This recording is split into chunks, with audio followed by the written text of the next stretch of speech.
Welcome back to Top 5 Auto Repairs. How do you know it is time to change that receiver dryer? As you can see here, I have a brand new receiver dryer and I'm going to replace it.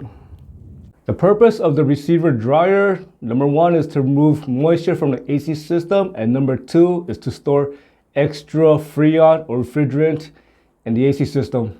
If moisture is not removed from the AC system, this can affect how the AC performs.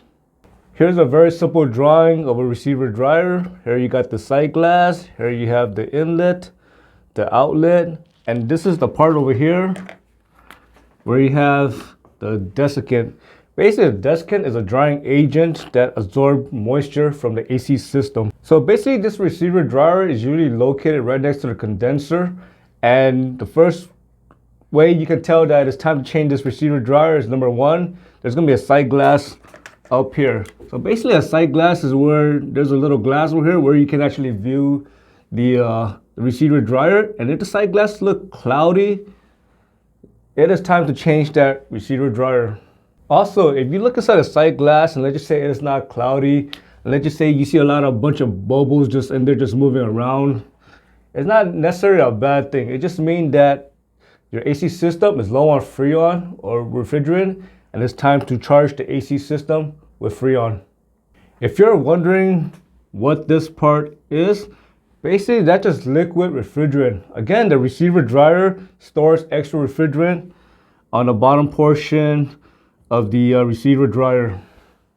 The first sign that you know that it's time to change the receiver dryer is number one, the AC is now blowing cold air. So if the AC is blowing semi-cold air or warm air, the receiver dryer might be the issue, because if the receiver dryer becomes clogged on the inside, that's going to affect how the AC performs.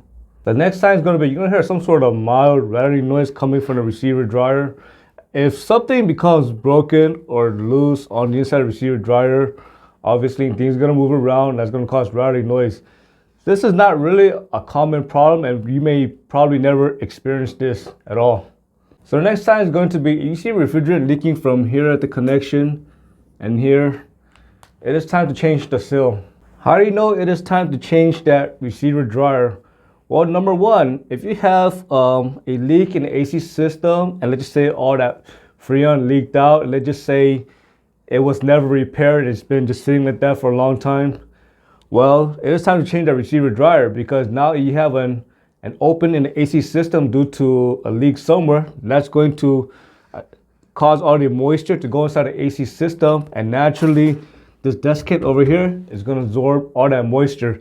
So that's how you know it is time to change that receiver dryer. The next sign that you know that it's time to change the receiver dryer is that every time you change the AC compressor or condenser, these jobs are going to take a few hours to do. So if you open the AC system, and let's just say it's been open for more than 2 hours or so, let's just say again due to changing the AC compressor or condenser, you must change the receiver dryer, because then again naturally this desiccant in the receiver dryer is going to absorb that moisture. I hope you found this video useful. As always, thank you for watching, and subscribe to Top 5 Auto Repairs.